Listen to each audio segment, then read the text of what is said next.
जय श्री राम। हर हर महादेव। मैं अधिवक्ता बागेश श्रीवास्तव वाराणसी से पुनः आप लोग के समक्ष उपस्थित हूँ एक नया वीडियो लेकर नए ऊर्जा के साथ। और मुझे विश्वास है कि आप लोग भी ऊर्जावान होंगे। हम लोग चर्चा कर रहे थे उत्तर प्रदेश उच्चतर न्यायिक सेवा के पूर्व के प्रश्न पत्रों का कि कैसे उत्तर दिया जाएगा। आज गतांक से आगे का चर्चा करेंगे। सन 2018 का जो तृतीय प्रश्न पत्र है, मैंने पार्ट 1 का तृतीय प्रश्न पत्र, उसका हम लोग चर्चा करेंगे। विषय पर आने से पहले मेरा निवेदन है कि अभी तक मेरे इस चैनल को जिन व्यक्तियों द्वारा सब्सक्राइब नहीं किया गया है, कृपया सब्सक्राइब जरूर कर लें, बेल आइकन को क्लिक कर दें ताकि जब भी मैं कोई वीडियो अपलोड करूं तो इसकी सूचना आपको तुरंत मिल जाए। साथ में वीडियो पसंद आए तो लाइक ज़रूर करें। विषय पर आते हैं। क्वेश्चन है क्वेश्चन नंबर 1A, कई पार्ट में विभक्त करके क्वेश्चन बनाया है। कह रहा है कि भूमि के वे कौन से प्रकार हैं जिनमें उत्तर प्रदेश जमींदारी उन्मूलन एवं भूमि सुधार अधिनियम 1950 के प्रावधानों के अंतर्गत भूमिधरी अधिकारों का प्रोद्भवन प्रतिबंधित है। हिंचलाल तिवारी बनाम कमला देवी एवं अन्य 2001 के मामले में उच्चतम न्यायालय के निर्णय के विशेष संदर्भ के साथ विवेचना कीजिए। पहले तो ये बता दें कि अब हम लोग का सिलेबस जो है राजस्व संहिता हो गया है, यूपीजेड एक्ट इसमें नहीं है, लेकिन जो प्राविधान राजस्व संहिता में है उसका हम लोग चर्चा कर लेते हैं। हो सकता है क्वेश्चन आ ही जाए। तो जब धारा 77 पढ़ते हैं, पहले तो धारा 54 में बताया गया है और 55 में कि कौन ऐसी संपत्ति हैं जिसमें राज्य सरकार का हक होगा। धारा 77 स्पेशली बताता है कि उसमें किसी भी अंतरणीय अधिकार वाले व्यक्ति का भूमिधरी अधिकार उसमें किन किन संपत्तियों में नहीं होगा। तो 77 को देख लेते हैं हम लोग, बेयर एक्ट क्या कह रहा है। और साथ में जो ये केस बता रहा है हिंचलाल तिवारी बनाम कमला देवी का मामला है जो 2001 का, इसमें सुप्रीम कोर्ट ने ये कहा था कि यदि किसी तालाब पोखरा या कोई भी है तो उसका नेचर नहीं बदलेगा। भले ही उस पर पाट करके कोई 10 मंजिला बिल्डिंग बना लिया हो या कोई वो कर लिया हो, नेचर नहीं बदला जाएगा। अगर जो खतौनी में पोखरा दर्ज था तो उसको पोखरा ही बनाया जाएगा। अगर जो कहीं बाई द वे पोखरा नहीं बन पाता है तो उसका खेल कूद या मनोरंजन के साधनों के लिए उपयोग किया जाएगा, न कि आवासीय प्रयोजनों के लिए किया जाएगा। यही हिंचलाल तिवारी बनाम कमला देवी के मामले में सुप्रीम कोर्ट ने कहा था। अब हम लोग आ जाते हैं धारा 77 को देख लेते हैं कि उसमें कहा क्या गया है। तो कह रहा है कि कतिपय भूमि पर भूमिधरी अधिकार प्राप्त नहीं होंगे। उपधारा 1 कह रहा है कि संहिता या तत्समय प्रवृत्त किसी अन्य विधि में किसी बात के होते हुए भी कोई व्यक्ति निम्नलिखित भूमि में भूमिधर के अधिकार अर्जित नहीं करेगा।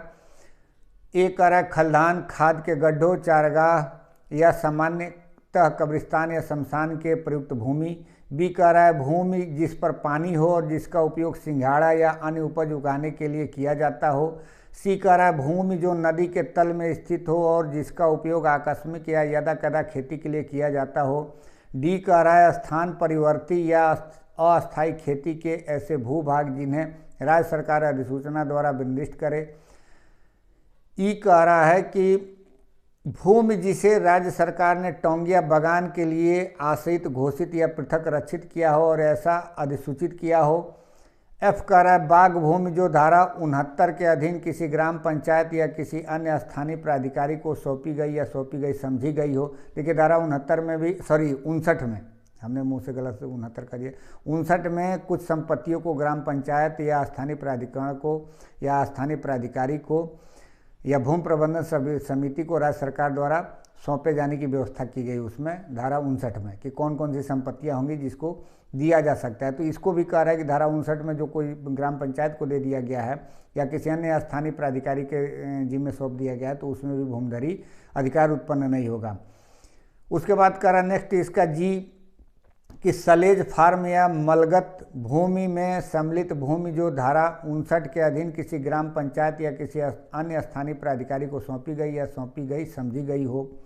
उसके बाद से एच कह रहा है कि भूमि जो सार्वजनिक प्रयोजन या लोकोपयोगी कार्य के लिए अर्जित या धृत हो। आई कह रहा है इसका भूमि जिस पर पोखर, तालाब या झील हो या जो तटबंध, बांध या भीटा का भाग हो।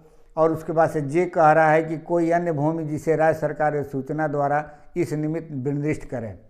स्पष्टीकरण इसका कह रहा है कि खंड ज में यानी कि जो इसका है एच, सार्वजनिक प्रयोजनों के लिए निम्नलिखित भूमि होंगे। क्या होगा? कह रहा है कि भूमि जो सैन्य शिविर भूमि के लिए पृथक रक्षित हो, भूमि जो रेलवे या नहर की सीमा में सम्मिलित हो, भूमि जो किसी स्थानीय प्राधिकारी द्वारा स्वयं अपने प्रयोजन के लिए अर्जित और धृत हो,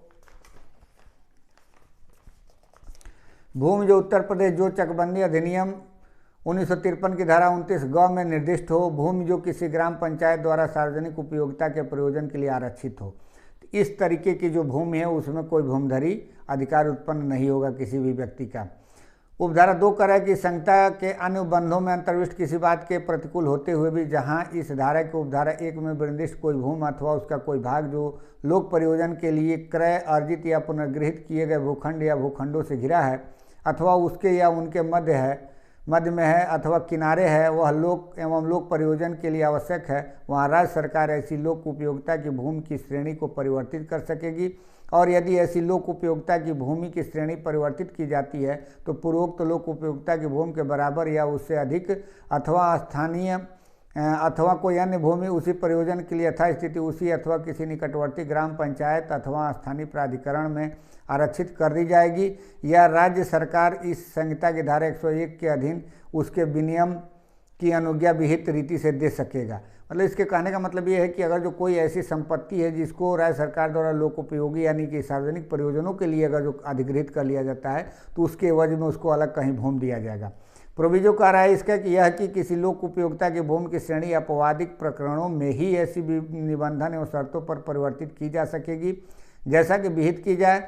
लोक उपयोगिता की भूमि की श्रेणी में परिवर्तन किए जाने के कारण को लिखित रूप में अभिलिखित किया जाएगा। मतलब ये अपरिहार्य कारणों में ही ऐसा किया जाएगा, अन्यथा नहीं किया जाएगा।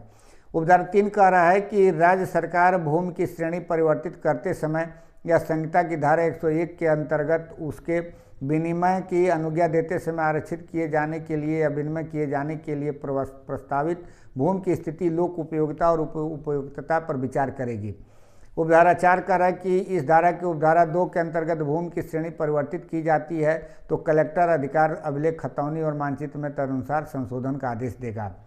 स्पष्टीकरण इसका कह रहा है कि इस धारा की उपधारा 2 में पद लोक प्रयोजन का तात्पर्य आवश्यक परिवर्तनों के साथ भूमि अर्जन, पुनर्वास और पुनर्व्यवस्थापन में उचित प्रतिकर और पारदर्शिता का अधिकार अधिनियम 2013 की धारा 3 के खंड य क के अंतर्गत परिभाषित लोक प्रयोजन से है। तो इस तरीके से अगर जो क्वेश्चन आ जाता है भू राजस्व संहिता से संबंधित राजस्व संहिता से संबंधित सन 2006 के मामले में, तो इसका आंसर हम लोग दे सकते हैं। हमने चर्चा इसलिए किया चूँकि यूपीजेड सिलेबस में नहीं है, तो हो सकता है क्वेश्चन यदि बन जाए तो क्वेश्चन का आंसर भी इसमें दिया जा सकता है। और बाकी के स्लैब में क्या कहा गया तो हमने बता ही दिया है। अब इसके बाद कह रहा है क्वेश्चन नंबर 1B, एक अभिलिखित भूमिधर उस भूमि के संदर्भ में जेड के पक्ष में वाई द्वारा निष्पादित विक्रय विलेख को रद्द कराना चाहता है जिस पर ए भूमिधर के रूप में अभिलिखित है। चुनौती इस आधार पर दी गई कि उसके द्वारा विक्रय की गई भूमि में वाई का हक नहीं था। क्या उसे दीवानी न्यायालय जाना होगा अथवा राजस्व न्यायालय, और क्यों? इस विषय पर निर्णय विधि के संदर्भ के साथ विवेचना कीजिए। देखिए ये एनालिसिस करके क्वेश्चन इसका देना है। जो इसमें दिया गया है क्वेश्चन का आंसर मेरे आंसर से थोड़ा सा टैली नहीं कर रहा है। मेरे हिसाब से जब आप स्पेसिफिक रिलीफ एक्ट पढ़ते हैं तो उसमें धारा 27 से लेकर के धारा 30 तक जो विखंडन की बात कही गई है, संविदा का विखंडन का, तो आदमी जाता ही है। उसके लिए जो पीड़ित पक्षकार है, वादी है, वो न्यायालय में जाता ही जाता है।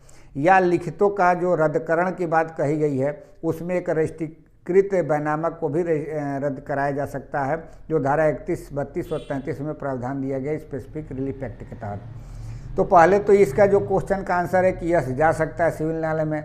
अब चूंकि रद्द कराने के लिए, संशोधन कराने के लिए या किसी प्रकार का विखंडन कराने के लिए सिविल न्यायालय में वाद दाखिल किया जाएगा, और जो उसमें आदेश होगा तो उस आदेश के अकॉर्डिंगली जो राजस्व संहिता की धारा 32 और 38 है उसको कंप्लायंस किया जाएगा। मतलब कि ये दो बातें हो गई। एक तो उस राजस्व अभिलेख में संशोधन किसके द्वारा होगा, तो संशोधन कराने का जो कार्य होगा वो राजस्व अधिकारियों द्वारा होगा, उसमें न्यायालय द्वारा नहीं किया जाएगा। राजस्व अधिकारियों को किसी प्रकार का त्रुटि की बात जहाँ तक है धारा 32 और धारा 38 में जो बात कही गई है उसमें संशोधन कराया जा सकता है, लेकिन वहाँ भी ये बात कहा गया कि हक संबंधी बात के लिए यहाँ संशोधन नहीं है। इसका तात्पर्य यही हुआ कि आपको हक के लिए अगर जो कहीं जाना है तो वो सिर्फ सिविल न्यायालय में बात किया गया है।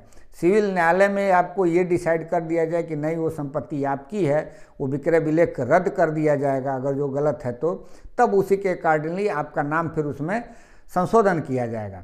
तो इस तरीके से क्वेश्चन का आप आंसर दे सकते हैं। अब चूँकि इसमें जो केस ला दिया है, लीडिंग केस है, केस कहा गया है कि राम पदारथ बनाम द्वितीय अतिरिक्त जिला जज सुल्तानपुर के वाद में निर्णित किया गया कि जहां विक्रय पत्र का निष्पादन किसी अन्य व्यक्ति ने उसके नाम से कर दिया और प्रार्थी अब भी भूमि पर काबिज है तो मुकदमा दीवानी न्यायालय द्वारा ग्रहण किया जाएगा, क्योंकि राजस्व न्यायालय केवल मौजूदा काल के लिए अंतोष प्रदान कर सकती है, किंतु जहां तक भविष्य काल के अंतोष का संबंध है उसे राजस्व न्यायालय प्रदान करने की स्थिति में नहीं होती है।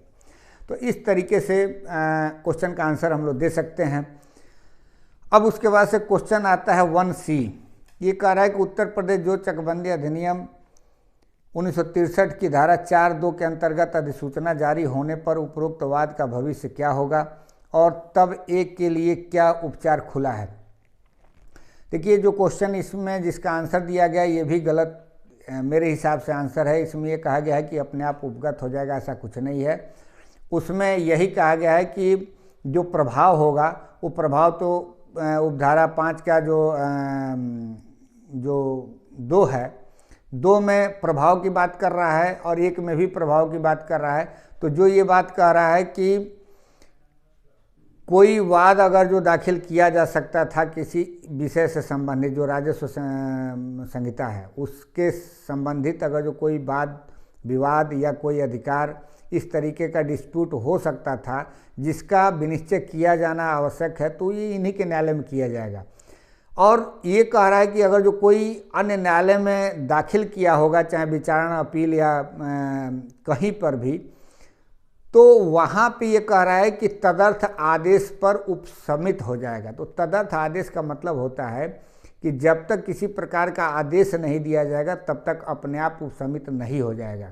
उसके लिए ज़रूरी है कि दोनों पक्षकार सहमत हों, आवेदन दिया जाए राजस्व अधिकारियों के समक्ष और उस आवेदन में बाकायदे जो है सुनवाई के पश्चात कोई आदेश पारित किया जाए और उस आदेश को ले जा करके जब सिविल न्यायालय में कोई इस प्रकार का डिस्प्यूट चल रहा है वहाँ इस बात को उठाया जाएगा, तब वो उपसमित हो जाएगा, अपने आप नहीं होगा। हाँ, धारा 49 ये जरूर बात कहता है उसी चकबंदी अधिनियम का कि सिविल न्यायालय या राजस्व न्यायालय के जो है मामलों को बार कर रहा है। मतलब कि जो चकबंदी क्रियाएं जहाँ जब लागू हो जाती हैं, उद्घोषणा जारी हो जाता है, जब कोई विज्ञप्ति जारी हो जाती है धारा 4(2) के तहत, तो जब तक धारा 52 लागू नहीं हो जाता है उस बीच में सिवाय रिट याचिकाओं के, जो धारा 52 में दिया गया है रिट याचिकाओं पे लागू नहीं होता है यह नियम, सिवाय रिट याचिकाओं के सिविल न्यायालय या राजस्व न्यायालय को बार करता है।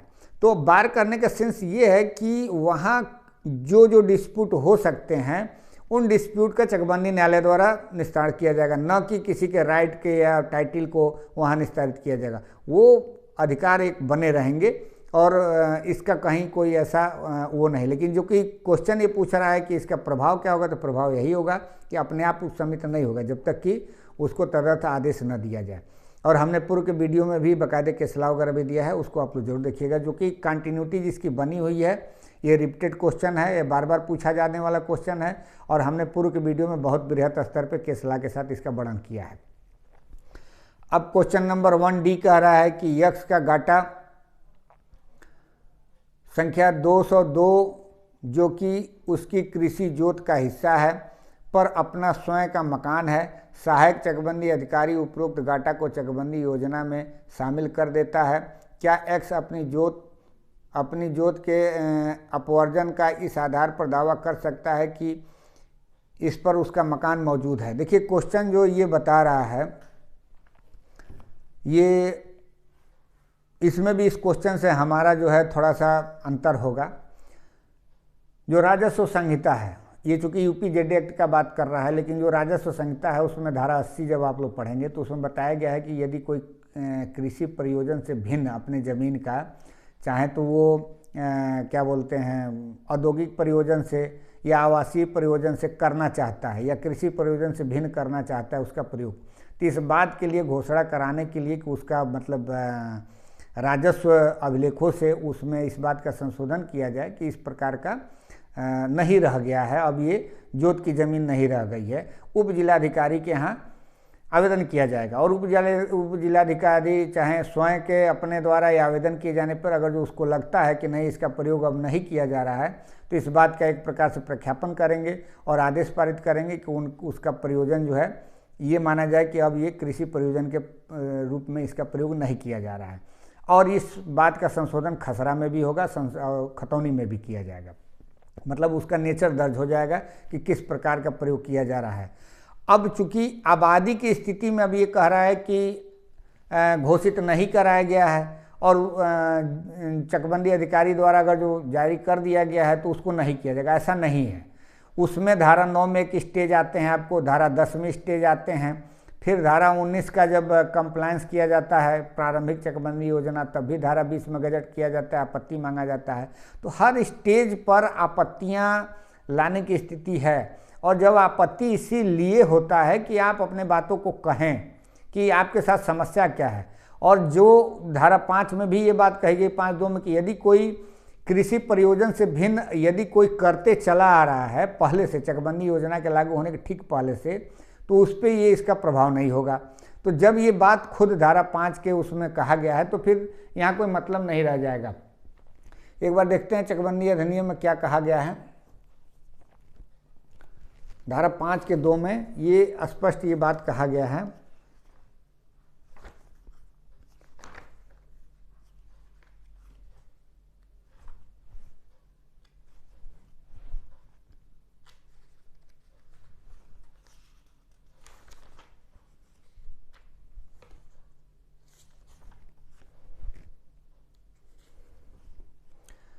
देखिए ये कह रहा है कि जो धारा 5 का उपधारा 1 है उसका ग ये कह रहा है कि 1950 उत्तर प्रदेश अधिनियम संख्या के अधीन उत्तर प्रदेश जमींदारी विनाश और भूमि व्यवस्था अधिनियम में किसी बात के होते हुए भी बंदोबस्त चकबंदी अधिकारी की लिखित पूर्व आज्ञा के बिना कोई खातेदार कृषि उद्यानकरण अथवा पशुपालन जिसमें मत्स्य संवर्धन तथा कुक्कुट पालन भी सम्मिलित है से असंबद्ध प्रयोजन के लिए अपनी जोत अथवा उसके किसी भाग का उपयोग नहीं करेगा।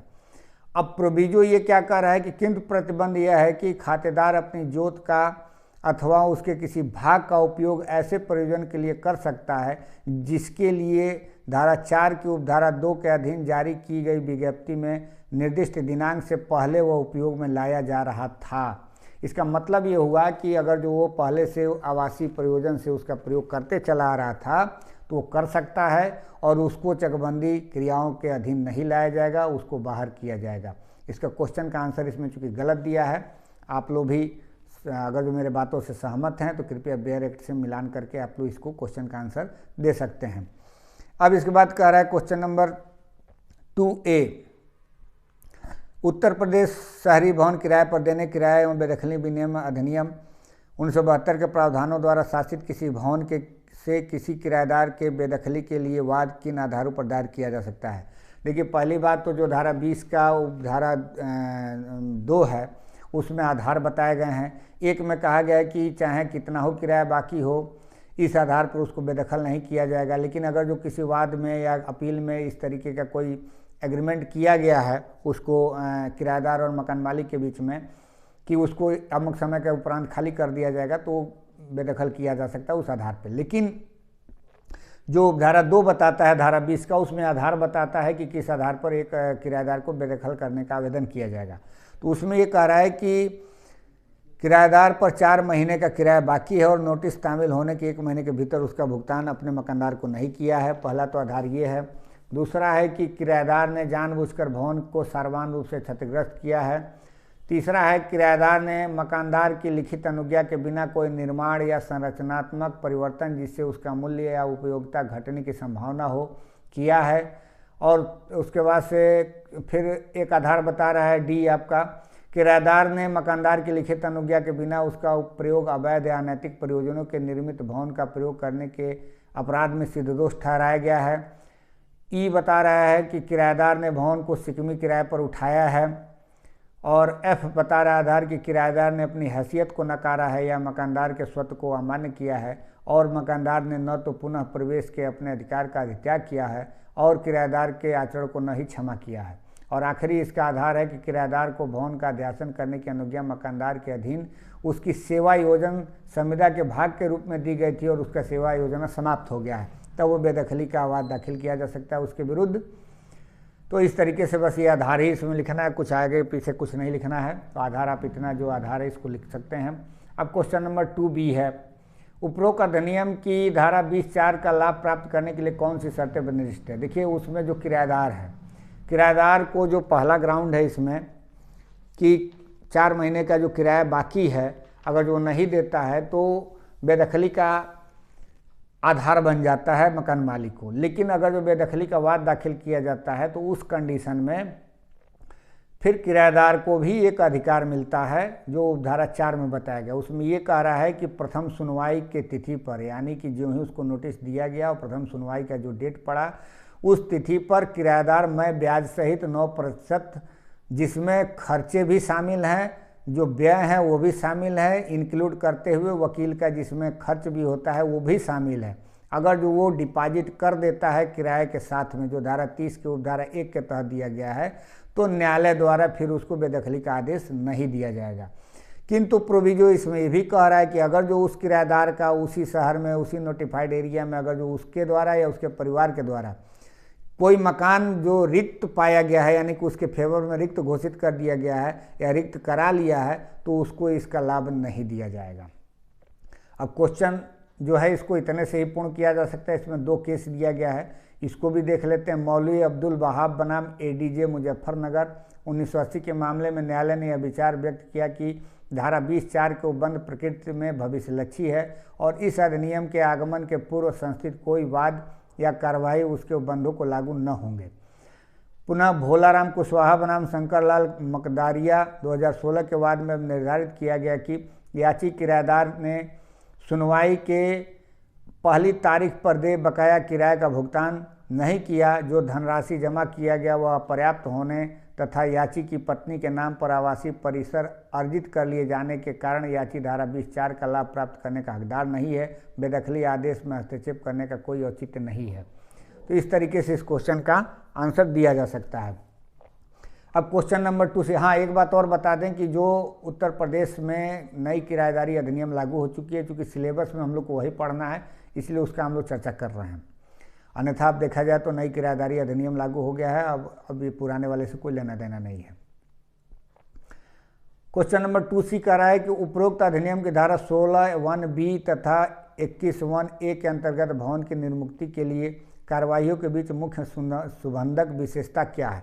देखिए दोनों धाराओं में निर्मुक्ति की बात कही गई है और निर्मुक्ति मकान मालिक के पक्ष में ही कराने की बात कही गई है, लेकिन विशेषता क्या ये पूछ रहा है। तो जो धारा 21 है, 21 में एक प्रकार से जो कब्जा होता है व्यक्ति का, कब्जा के दौरान की बात कह रहा है, या तो उसके अध्यासन में जो प्रॉपर्टी है वो, या जो खाली स्थान भी है लेकिन अध्यासन में है उसको उसके ग्राउंड के बीच जो 21 का जो 1A है ग्राउंड है, उस ग्राउंड की आवश्यकता के आधार पर उसको खाली कराया जा सकता है।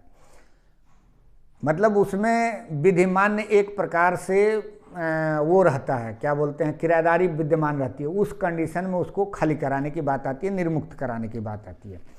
लेकिन जो धारा 16(1)B है इसमें कार्यपालक मजिस्ट्रेट को पावर देता है, वहाँ न्यायिक मजिस्ट्रेट की बात करता है, विहित प्राधिकारी की बात करता है। यहाँ जो कार्यपालक मजिस्ट्रेट हैं यानी कि डिस्ट्रिक्ट मजिस्ट्रेट की बात कर रहा है, जिला मजिस्ट्रेट, तो वो कह रहा है कि जो धारा 12 में रिक्त कंडीशन हो गया है उसी के आधार पर दिया जा सकता है, और रिक्त किस मामले में होगा उसमें कंडीशन बताए गए हैं। यानी कि एक व्यक्ति का अध्यासन जब समाप्त मान लिया जाता है न्यायालय द्वारा, तब निर्मुक्ति आदेश दिया जाता है DM के आवेदन किए जाने पर। वहाँ क्या हम लोग देख रहे हैं धारा 21 में कि अध्यासन बना हुआ है, वैलिड किराएदारी है, उसके दौरान निर्मुक्त कराया जा रहा है। यहाँ धारा 16(1) में क्या देखा जा रहा है, इसकी विशेषता ये है कि उसको डिम्ड कर मान लिया जा रहा है कि इसका अध्यासन समाप्त हो गया, रिक्त मान लिया जाता है, और जब रिक्त मान लिया जाता है तो उसका या रिक्त होने वाला है वो भी कंडीशन रहता है इसमें, जो बताया गया है कि 15 में कि कब रिक्त होगा, तो उसको 7 दिन के अंदर सूचना देना होता है मकान मालिक को, और किराएदार को 14 दिन के अंदर देना होता है, 15 दिन के अंदर। तो ये जो दोनों कंडीशन है उसमें भी रिक्त की स्थिति में धारा 16(1) के तहत निर्मुक्ति आदेश दिया जा सकता है। तो या कोई ऐसा अगर जो किसी के द्वारा नियुक्त नहीं किया गया है तब वो उसमें निर्मुक्ति आदेश भी दिया जाएगा। तो ये कुछ विशेषताएं हैं जिसको आप लोग लिख सकते हैं टैली करके, विश्लेषणात्मक इसका क्वेश्चन का आंसर देना होता है। अब क्वेश्चन नंबर 2D है, ए एक दुकान किराए पर देता है, बी को जो सी उसके परिवार का सदस्य नहीं है को एक नए भागीदार के रूप में शामिल करता है। बी एवं सी को बेदखल करने के लिए ए के पास क्या उपचार उपलब्ध है? अधिनियम के प्रावधानों के संदर्भ में साथ विवेचना कीजिए। देखिए, पहले जो धारा 20 है, 20 का 2, उसी के आधार में बता रहा है कि उसको क्या उपलब्ध है उपचार।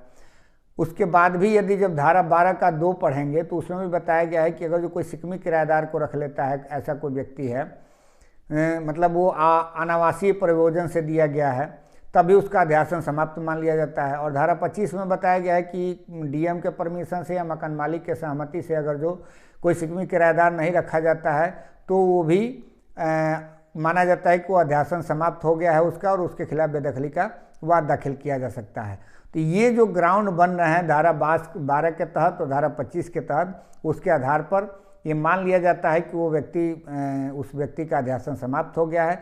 तो या तो उसको निर्मुक्ति आदेश पारित करवाइए या फिर जो है धारा 20(2) के तहत बेदखली का आदेश के लिए न्यायालय में, यानी कि जो लघुवाद न्यायालय है वहाँ आवेदन करिए। तो इस तरीके से इस क्वेश्चन को पूर्ण किया जा सकता है।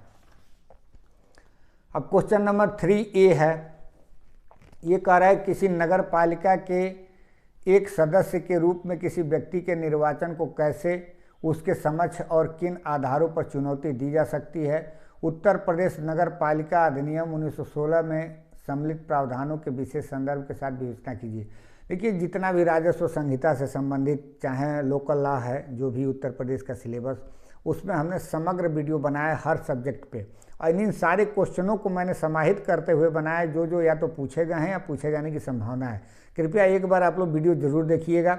हो सकता है कि कुछ मिसटंग के वजह से कोई शब्द इधर उधर निकल गया हो, या हो सकता है कि मतलब जो कुछ अमेंडमेंट हो गए हैं कुछ धाराओं में, जैसे राजस्व संहिता में कई ठो अमेंडमेंट हुए हैं, उसके वजह से कोई बात छूट गई हो। लेकिन अगर जो छोटी मोटी अगर जो अशुद्धियों को छोड़ दिया जाए तो हमने बहुत बृहद स्तर पे प्लेलिस्ट क्रिएट किया हुआ है भू राजस्व संहिता से संबंधित, राजस्व संहिता से संबंधित या लोकल विधियों से संबंधित। आप लोग देखिएगा, करीब 60-70 वीडियो है पूरे पेपर को कवर करते हुए हमने, चाहे PCSJ का हो चाहे HGS का हो, दोनों को कवर करते हुए हमने वीडियो बनाया है। अब इसको अगर जो देखा जाए तो धारा 19 जो है आपका नगर पालिका अधिनियम, उसमें 19 का जो क्लास 1 है, मतलब वो धारा 1, वो आधार बताता है कि किस आधार पर उसका चुनौती दिया जाएगा।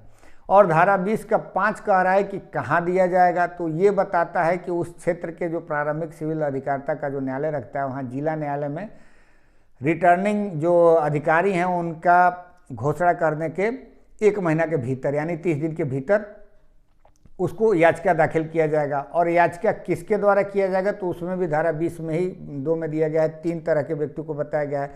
या तो 10 से अधिक किसी निर्वाचक गण द्वारा, 10 या 10 से अधिक निर्वाचक गण द्वारा, या जिसको हरा करके मैंने जो उपविजेता है, विजेता को जिताया गया है, उसका जो उपविजेता है उसके द्वारा, या किसी ऐसे व्यक्ति द्वारा जिसका नामांकन ही निरस्त कर दिया गया है, तो उस व्यक्ति द्वारा भी ये याचिका को चैलेंज किया जा सकता है। मतलब याचिका के माध्यम से निर्वाचन को चैलेंज किया जा सकता है। अगर देखना चाहें तो एक बार यहाँ फिर से हम चर्चा कर सकते हैं। धारा 19,